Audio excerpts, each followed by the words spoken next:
अस्सलाम वालेकुम friends, welcome back to my YouTube channel daily tips with अस्मा।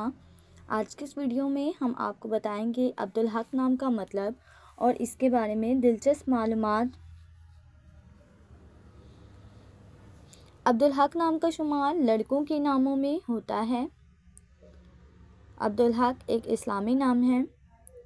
अब्दुल हक नाम की इब्तदाई तारीख अरबी ज़ुबान से निकलती है। अब्दुल हक नाम के लड़कों के लिए खुशकिस्मत नंबर 6 माना जाता है। माहिरीन के मुताबिक अब्दुल हक नाम के लड़के बहुत समझदार होते हैं। अब्दुल हक नाम का मतलब है सच्चाई और सदाकत। अब्दुल हक नाम के लड़कों के लिए खुशकिस्मत दिनों में मंगल और जुमेरात का दिन शामिल है। अब्दुल हक नाम के अफराद के लिए मुवाफिक रंगों में सुर्ख और बनफशी रंग शामिल है।